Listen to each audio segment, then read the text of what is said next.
Здравствуйте! В эфире телеканала программа «Актуальное интервью», в студии Кристина Якупова. В эти холодные дни внимание якутян приковано к главному спортивному событию – к Кубку России по шахматам на призы главы Республики Саха-Якутия. Это первый этап. Всего этапов будет 16 или 17. Завершится Кубок страны в декабре 2023 года в Ханты-Мансийске. Соревнования такого высокого уровня, безусловно, стали прекрасной шахматной школой для ведущих шахматистов республики, тренеров, также для юных шахматистов. Сегодня, 1 февраля, завершающий день соревнований. Наш гость в студии – Владимир Барский, международный мастер по шахматам, журналист и тренер. Владимир Леонидович, здравствуйте. Здравствуйте, добрый день. Как, на ваш взгляд, изменилось отношение к шахматам за последние годы?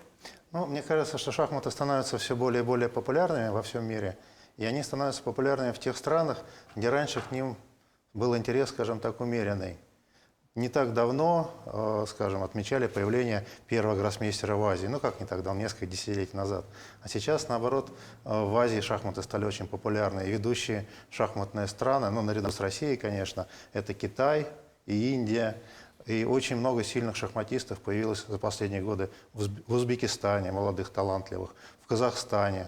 То есть это такая тенденция, что смещаются центры. Ну и в России тоже у нас появляются шахматисты сильные в тех регионах, где раньше их не было. И, мне кажется, хороший знак, что шахматы высокого уровня шахматы пришли в Якутию. Проходит очень хороший, солидный, интересный турнир. Да, а как вы оцениваете уровень проведения этапа Кубка России, который проходит в Якутии? Знаете, он, конечно, проходит на высочайшем уровне. В Национальном художественном музее в таких условиях шахматистам доводится играть нечасто. То есть ряд турниров в России проходит действительно в музеях. У нас есть такая программа «Шахматы в музеях». Но там все-таки турниры такие элитные. Это суперфинал, например, чемпионата России. А здесь массовый турнир, играет 50 человек. Для них созданы великолепные условия для игры. И очень внимательный персонал, судьи, волонтеры. То есть у меня только самые высокие оценки. Сегодня завершающий день первого этапа Кубка. Это значит, что победитель определится сегодня? Сегодня очень интересный день. Да, так получилось, что перед последним туром 3 лидера, 3 гроссмейстера. Это Борис Грачев, это Михаил Кабале, старший тренер юношеской сборной России, и самый молодой гроссмейстер России Володар Мурзин. У них поровну очков, они все трое играют белыми, но кто-то из них станет победителем, или, может быть, будет дележ тогда, если несколько человек наберут одинаковое количество очков. Как шахматисты готовятся обычно к игре и как настраивают себя? Сейчас очень важную роль играет компьютерная подготовка. То есть шахматистам приходится и до турнира очень много заниматься с компьютером, и чужие партии анализировать, и в своих партиях искать усиления. И очень много времени перед партией они повторяют свои варианты. Но все равно все запомнить невозможно, поэтому надо как-то умело сочетать. Самые лучшие шахматисты, они это умело сочетают. И подготовку, повторяют свои анализы, и в то же время надо, чтобы и голова была достаточно свежая, чтобы она работала. И надо и пообедать успеть перед игрой. То есть это такой достаточно сложный комплекс таких мер. Надо все сочетать, все уметь. Владимир Леонидович, как вы представляете современный матч века, чья игра бы привлекла внимание? Матч века – это, наверное, матч на первенство мира имеется в виду. На мировом уровне. Да, мировом уровне. Но у нас такой матч предстоит в апреле месяце в столице Казахстана, в Астане. Будет проходить матч на первенство мира между российским шахматистом Яном Непомнящим и сильнейшим гроссмейстером Китая Дин Лиженем. Победитель станет чемпионом мира. Но тут надо отметить, что сейчас у нас действующий чемпион мира норвежец Магнус Карлсон, но он по каким-то своим личным причинам отказался играть еще один матч за корону. До этого он 5 матчей выиграл, сказал, что сейчас он не хочет. Он как-то больше сейчас склоняется к тому, что надо играть с более быстрыми контролями времени.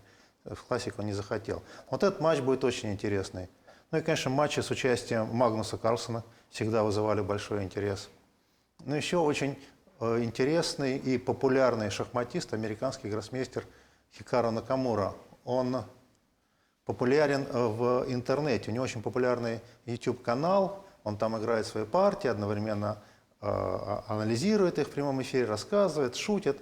У него там какой-то миллион, ну, много сотен тысяч подписчиков его, а может быть даже и миллион уже. Ну, вот эти шахматисты, они самые такие популярные, самые интересные. А как вы оцениваете уровень шахматов в России? Ну, шахматы в России традиционно на очень высоком уровне.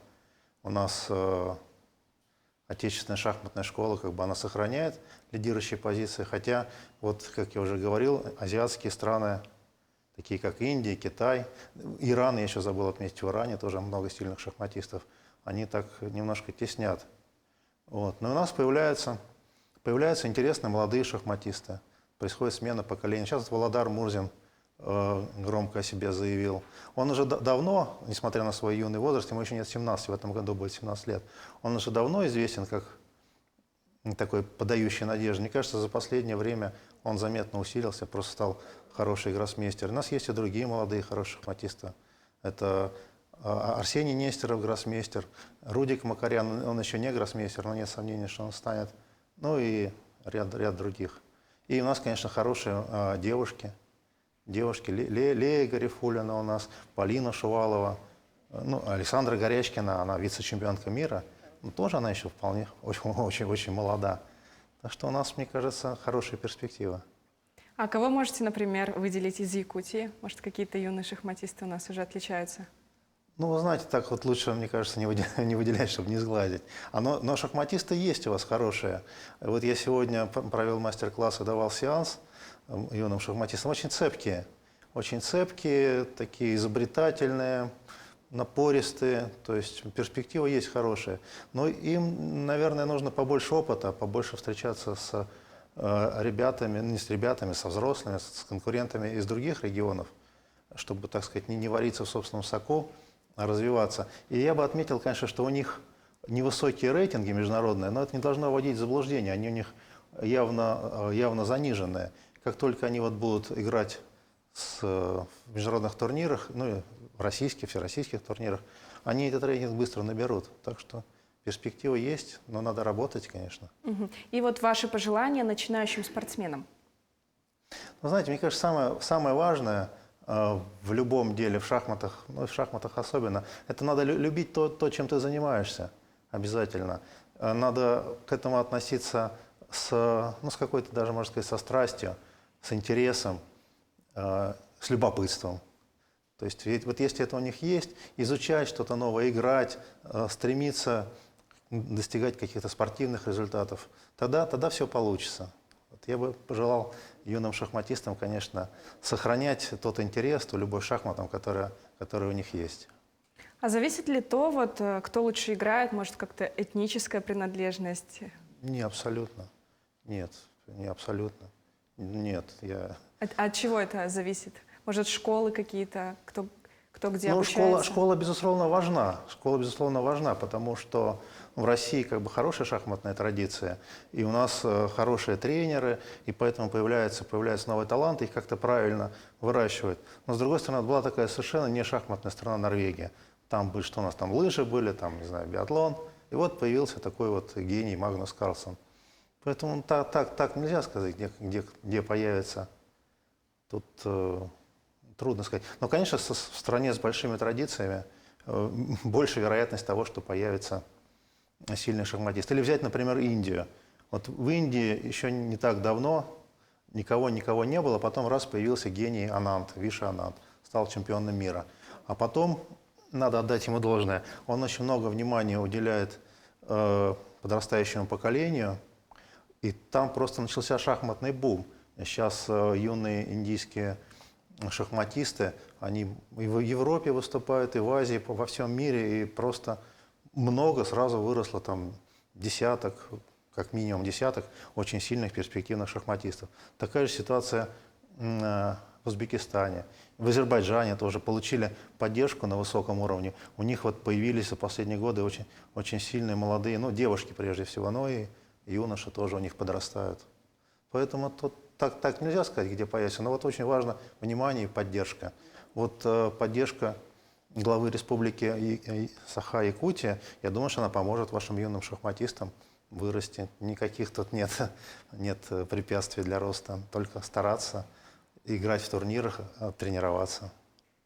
А со скольки лет вы начали заниматься шахматами? Но я начал с 4.